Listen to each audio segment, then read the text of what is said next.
Pembahasan yang pertama yaitu cara merawat melati.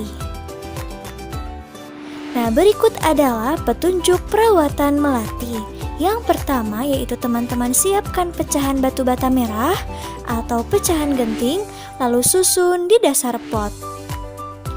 Yang kedua yaitu teman-teman campurkan pasir, tanah, dan pupuk kandang, masing-masing dengan bagian yang sama. Isikan pada sepertiga bagian pot, letakkan di atas lapisan pecahan batu bata merah atau genting. Petunjuk yang ketiga yaitu teman-teman masukkan bibit melati. Sisakan media lama yang masih menempel. Tujuannya agar tanaman dapat beradaptasi dengan media baru. Lalu yang keempat, teman-teman tambahkan campuran pasir, tanah, dan pupuk kandang. Jangan isi pot sampai penuh ya. Sisakan sekitar 2 cm dari bibir pot untuk memudahkan penyiraman. Langkah yang kelima yaitu teman-teman pastikan tanaman dapat berdiri kokoh. Lalu yang keenam, teman-teman siram tanaman dengan air secukupnya. Dan terakhir, bersihkan bagian luar pot dari kotoran. Lalu letakkan pot di tempat yang diinginkan.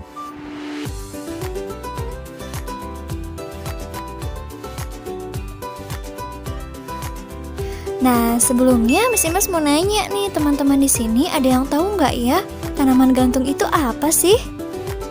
Oke, betul banget.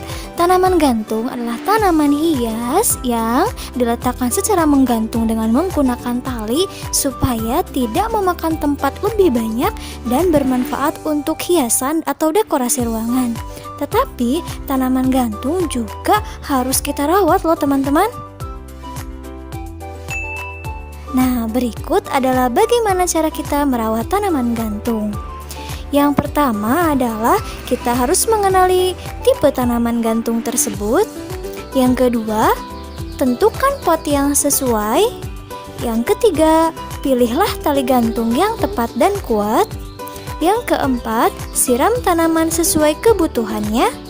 Yang kelima, pastikan tanaman mendapatkan sinar matahari yang cukup. Yang keenam, menjaga kelembapan tanaman. Yang ketujuh, memberikan pupuk dan nutrisi tambahan. Yang kedelapan, pangkas tanaman secara rutin agar terlihat rapi. Dan yang kesembilan, rajin mengganti media tanam. Pembahasan selanjutnya adalah cara merawat hutan bakau. Oke teman-teman, hutan bakau sering disebut sebagai sabuk hijau. Artinya kawasan hijau yang tumbuh di garis pantai.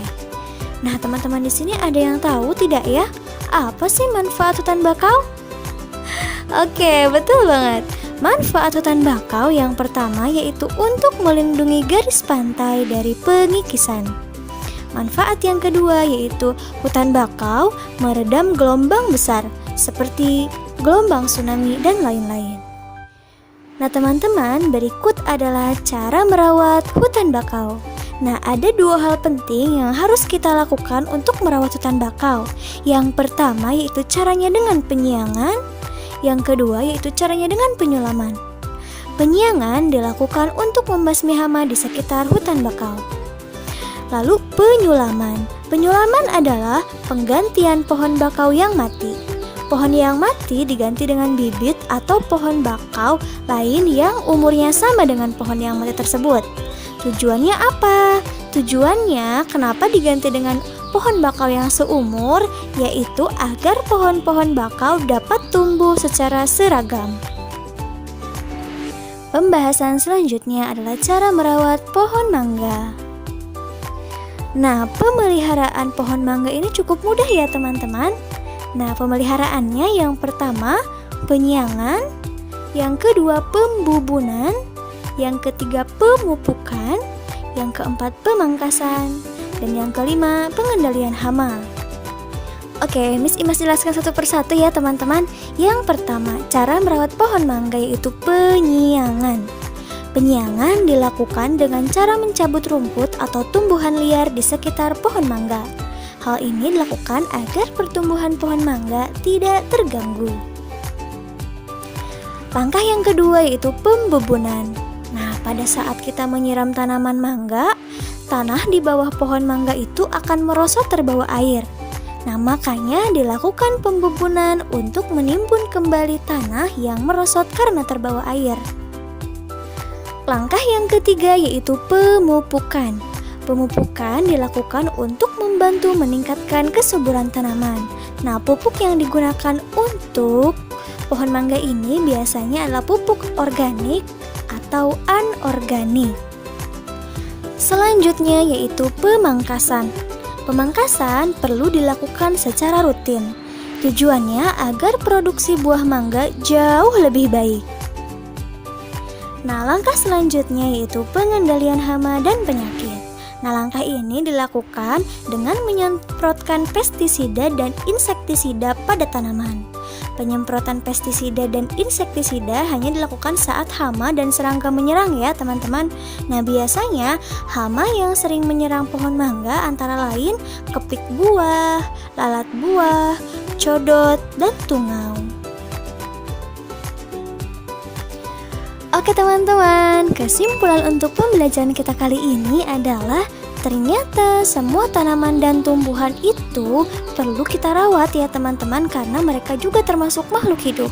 Nah, perawatan tanaman dan tumbuhan itu berbeda satu dengan yang lainnya tergantung jenis tanamannya. Jadi, ketika kita ingin memelihara suatu tanaman atau tumbuhan, kita harus mengenali dulu jenis tanamannya supaya kita tidak salah dalam melakukan perawatan tanaman tersebut. Nah teman-teman, semoga penjelasannya bermanfaat ya. Tetap jaga kesehatan, tetap semangat, tetap belajar. Wassalamualaikum warahmatullahi wabarakatuh. Thank you for watching.